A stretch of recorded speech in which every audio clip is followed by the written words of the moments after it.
जीव के दुर्गति का कारण, जन्म मरण का कारण, दुख चिंता शोक का कारण देहाभिमान है।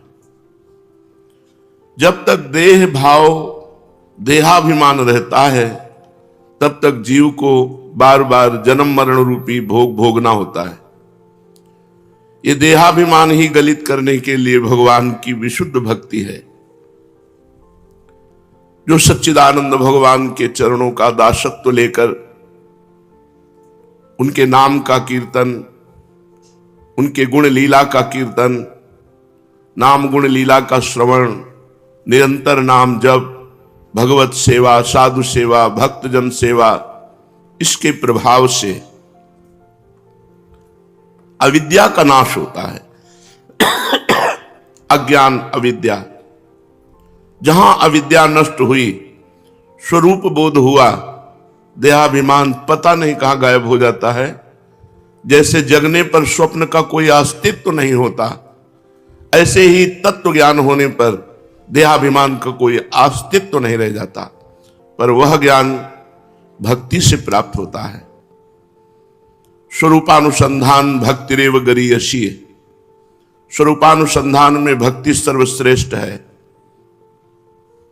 भक्ति का स्वरूप महाप्रभु चैतन्य देव ने बताया कि नाम कीर्तन करने वाले का सफल नाम कीर्तन तभी माना जाएगा जब तृणादपि सुनी चेन तरोर्यु सहिष्णुना अमानिना मान देन कीर्तनिया सदा हरि।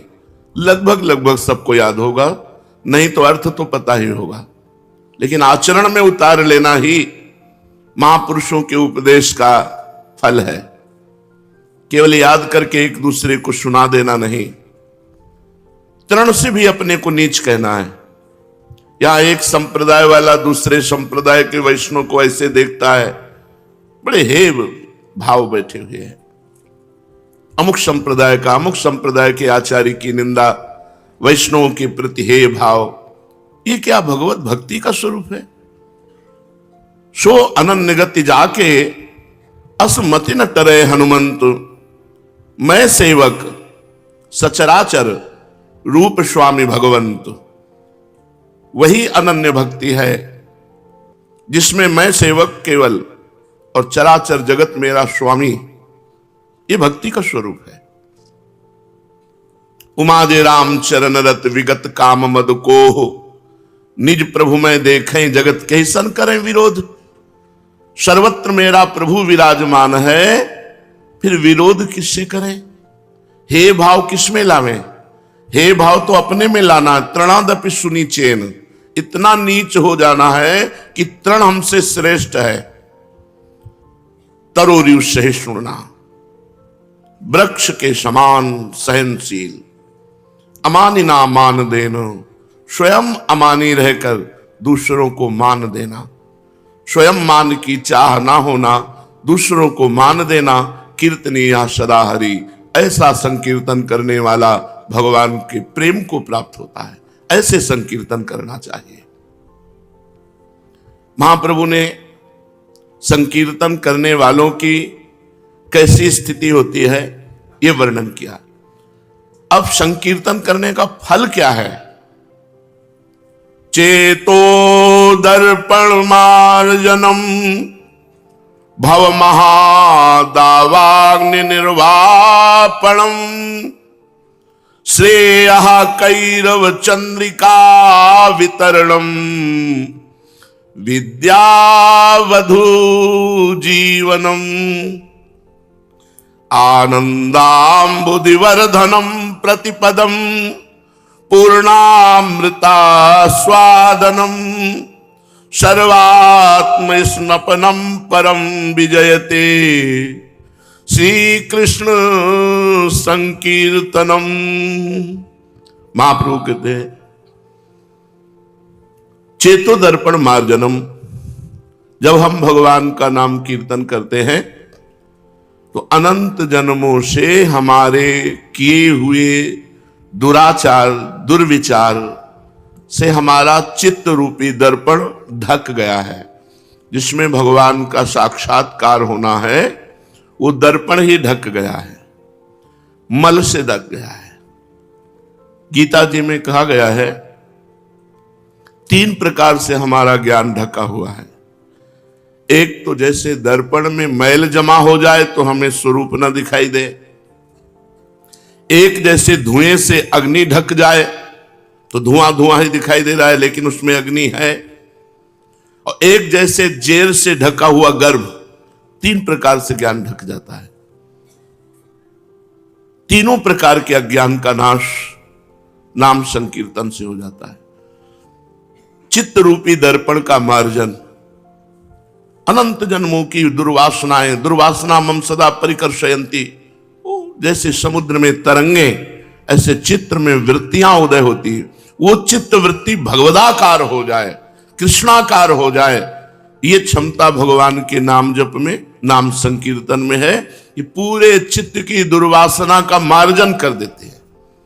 चित्त को एकदम चैतन्य घन सच्चिदानंद भगवान के चिंतन में डुबो देने की सामर्थ्य भगवान के नाम जप और नाम कीर्तन में।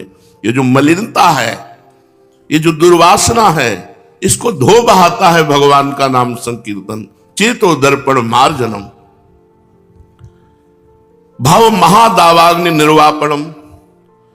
ये संसार अग्नि की ज्वाला है। ज्वलत ज्वालम शीतम सुपद मकरंदई समयतु, हरिवंश महाप्रभु श्रीमद राधा सुधा निधि में कहते हैं। ये संसार जलती हुई ज्वाला है, कामाग्नि, क्रोधाग्नि, लोभाग्नि, मोहाग्नि, मदाग्नि। हे प्रिया प्रीतम, अपने चरण कमलों की शीतल किरणों से हमारे हृदय को इस संसार रूपी जलन से बचा लीजिए, शीतल कर दीजिए। ज्वलत ज्वालय शीतई सुपद मकरंदई समयतु, इसका समन कर दीजिए। महाप्रभु चैतन्य देव जी कहते हैं कि इस महान संसार रूपी अग्नि के समन के लिए निर्वापणम, शांत करने, जैसे अग्नि में वर्षा हो जाए एकदम सब शांत, ऐसे भगवान नाम जप, भगवान नाम कीर्तन से समस्त दोषों का नाश। संसार अग्नि क्या है? ये काम, क्रोध, लोभ, मोह, मद, मत्सर अग्नियां हैं। ये उपासक के हृदय को जलाती रहती है। यदि नाम जप चल रहा है, नाम संकीर्तन चल रहा है, तो इन समस्त दोषों का नाश हो जाएगा। जैसे जलती हुई आग में जल पड़ जाए वो शांत हो जाते हैं, ऐसे ही भगवान नाम जप, भगवान नाम कीर्तन से समस्त दोषाग्नियों का नाश हो जाता है। जीवों के श्रेय माने परम कल्याण, श्रेय कैरव चंद्रिका वितरणम। जीवों के परम कल्याण के लिए ये परम दाता है नाम जप, नाम कीर्तन। परम श्रेय है, परम कल्याण है। जैसे हम चांदनी के प्रकाश में शीतलता और वस्तु का दर्शन करते हैं, ऐसे ही भगवान नाम के ज्ञान के प्रकाश में हम तत्व का दर्शन करते, भगवान के रूप का दर्शन करते। और परम श्रेय यही है कि भगवत साक्षात्कार हो जाए। तो श्रेया कैरो चंद्रिका वितरणम, भगवत साक्षात्कार की योग्यता प्रदान करने का, परम मंगल, परम कल्याण करने की सामर्थ्य भगवान के नाम जप में, भगवान के नाम कीर्तन में। विद्या वधु जीवनम, विद्या रूपी वधु का जीवन है। विद्या कौन? जिससे अविद्या का नाश हो जाए, अज्ञान का नाश हो जाए। भगवान नाम ये परम विद्या है। जैसे सेवक जी महाराज कहते, विद्या हरिवंश मंत्र चतुरक्षर जपत सिद्धि भव उद्धरणम। ये हरिवंश नाम परम विद्या है। ऐसे ही कृष्ण नाम परम विद्या है। और इस विद्या रूपी वधु का स्वामी है, जीवन है, प्रीतम है कीर्तन करना, जप करना। जो नाम जप करता है उसके अंदर अद्भुत विद्या का प्रादुर्भाव हो जाता है। आनंदाम्बुधिवर्धनम प्रतिपदम, हमारे हृदय में आनंद समुद्र विराजमान है, पर हम बहिर्मुख होकर क्षुद्र विषय के ओस कणों से अपनी तृप्ति करना चाहते हैं। जलमा मीन पियासी मोहि सुन सुनी आवे हासी, आनंद सिंधु मध्य तव वासा। आनंद सिंधु के मध्य में वास करने वाला पिपासु भोगों के क्षुद्र ओस कणों से अपनी पिपासा शांत करना चाहता है। यदि जीव नाम कीर्तन नाम जप करने लगे तो आनंद समुद्र में जैसे उफान आती है, ऐसे हमारे हृदय में आनंद की उफान आने लगेगी। आनंद रूपी सागर का वर्धन करने वाला आनंदाम्बुधिवर्धनम प्रतिपदम पूर्णामृत स्वादनम। और प्रत्येक पद पर, प्रत्येक क्षण पर नाम जापक को, नाम कीर्तन को जो रसास्वादन करता है, कैसा है? बोले पूर्ण अमृत में। राधा नाम सुधा रसम रसी तुम जिह्वास्त में विह्वला। राधा नाम क्या है? बोले पूर्ण अमृत है इसका खूब। ऐ जिह्वा तू रस लंपट बन करके राधा राधा राधा राधा राधा ऐसा पान कर। चैतन्य देव कह रहे हैं पूर्णामृत स्वादनम। जो भगवान नाम जप करता है, भगवान नाम कीर्तन करता है, जहां उसके चित्त का मार्जन हुआ, जहां उसके इन काम क्रोधादि अग्नियों का समन हुआ, तो एक एक नाम में अमृत में स्वाद का अनुभव होगा। सर्वात्म स्नपनम परम विजयते श्री कृष्ण संकीर्तनम। जो सर्व प्रकार से शीतलता प्रदान करता है। जन्म जन्म के जले हुए हैं हम, भगवान नाम कीर्तन हृदय में शीतलता प्रदान करता है। ऐसे श्री कृष्ण कीर्तन की जय हो। संपूर्ण संसार एक अज्ञात शक्ति के अधीन है।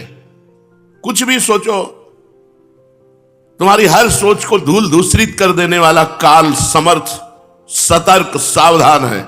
सोचते सोचते मर जाओगे, कभी तुम पूर्णता को प्राप्त नहीं करोगे यदि भगवान का भजन न किया तो।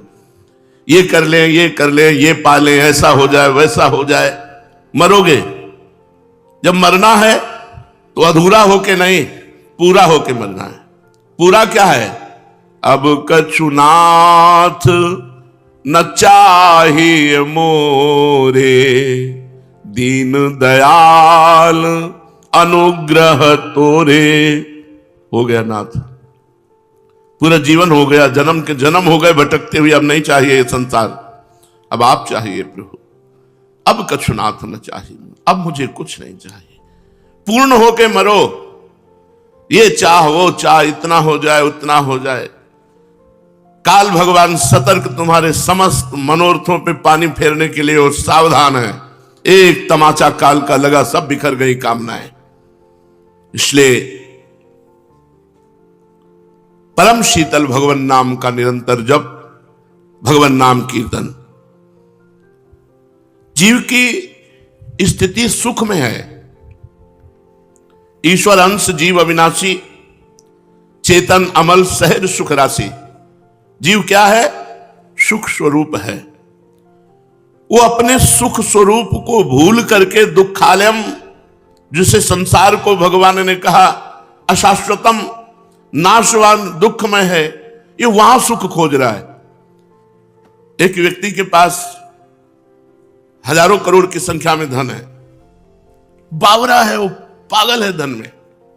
उसको यह समझ में नहीं आ रहा कि मेरा ये सर्व संपत्ति, मेरा ये सब वैभव एक क्षण में काल छुटा देगा। जब शरीर नहीं रहेगा तो करोड़ों रुपए रहेंगे क्या? तुम्हारा ये वैभव रहेगा क्या? भगवान का चिंतन नहीं किया तो अभी तुम पूर्व पुण्य के बल से करोड़पति बने हो, अरबपति बने हो, फिर नाली के कीड़ा बनोगे, भूत बनोगे, चमगादड़ बनोगे, उल्लू बनोगे, फिर क्या तुम सुख शांति प्राप्त कर पाओगे? दुर्लभ देह पाए हरि पद भजु, कर्म वचन अरु जीते, मन पछितई है अवसर बीते। दुर्लभ मनुष्य देह मिली है भगवान के भजन करने के लिए। चलो, जो समय गया सो गया, अब जो रहा उसको राख। हरि के चरणों के चिंतन में अपने चित्त को डुबो दो, तभी तुम्हें सुख मिलेगा। क्योंकि तुम भगवान के अंश हो, प्रकृति से, माया से तुम कभी सुखी नहीं हो सकते। लिख लो, चाहे पूरे त्रिभुवन की अकेली अकेली संपत्तिवान तुम हो, संपूर्ण वैभव के स्वामी हो, तो भी तुम सुखी नहीं हो सकते। क्योंकि तुम प्रकृति से सुखी होने वाले नहीं, तुम परमात्मा के अंश हो। परमात्मा के चिंतन में परमात्मा की स्थिति जब तक नहीं लाओगे, परमात्मा स्थिति, तब तक सुख नहीं पाओगे। आनंद का पुत्र होने के कारण ये जीव सदा आनंद की ही खोज करता रहा। मैं आनंदित हो जाऊं, ये भोग भोग कर, इस वस्तु का मालिक बनकर, इतना रुपये का धनी बनकर, ऐसा ऐसा। लेकिन आज तक आनंदित नहीं हो पाया। और की और कामनाएं बढ़ती चली गई, स्वाभाविक इच्छा बढ़ती चली गई। आनंद की चाह होना आवश्यक है, क्योंकि तुम आनंद सिंधु के अंश हो, लेकिन प्रकृति से नहीं, भगवान से आनंद। अगर आनंद में रहना है तो आनंद सिंधु से पृथक होकर नहीं, संसार से पृथक होकर आनंद सिंधु के सन्मुख होकर। यहां उल्टा है, आनंद चाहिए भगवान से विमुख होकर, संसार के सन्मुख होकर आनंद ढूंढ रहा है। और आनंद तब मिलेगा जब संसार से विमुख होकर भगवान के सन्मुख हो। सन्मुख होई जीव मोहि जबहि, जन्म कोटि अगनासों तबहि। जब जीव भगवान का शरणागत हो जाता है, करोड़ों जन्म के पाप भगवान नाश करके उसे आनंद प्रदान करते हैं। चाहे जितना घूम लो, चाहे जितना कमा लो, चाहे जो भी कर लो, अंत में जब पछताओगे तो पछताने के बाद एक रास्ता मिलेगा, हरि शरणम। बिना भगवान की शरण हुए तुम्हें शांति, तृप्ति, आनंद, सुख कदापि कहीं नहीं मिलने वाला। संसारी पुरुष जब कुछ देता है किसी संत महात्मा या वो गर्व करता है कि मैंने कुछ दान किया। तुम्हारा नाशवान वस्तु है, हमारा सच्चिदानंद भजन है। तुम जो देते हो उससे बढ़कर हमसे लेते हो। हमारा भजन लेते हो, हमारी तपस्या लेते हो, हमारे जीवन का संचित किया हुआ परम धन लेते हो, और उससे तुम आनंदित हो जाओ, तुम्हारा कल्याण हो जाए। इसीलिए संत महात्मा उदारता पूर्वक स्वीकार कर लेते हैं। लेकिन अहंकार करके वो किए हुए अपने सत्कर्म को मिट्टी में मिला देता है। मैंने ये किया। अगर वहीं वो सोच ले तो दीयम वस्तु गोविंदम तुभ्यमेव समर्पये, हे भगवान आपकी दी हुई वस्तु आपको देते हैं, तो प्रकृति में रहते हुए भी उसे परमात्मानंद की अनुभूति होने का मार्ग खुल जाए। पर बहुत देहाभिमान, इसीलिए आज शुरुआत किया सत्संग की, देहाभिमान ही जीव के जन्म मृत्यु की श्रृंखला है। मनन करने वाले प्राणियों का मन दो प्रकार का मनन करता है।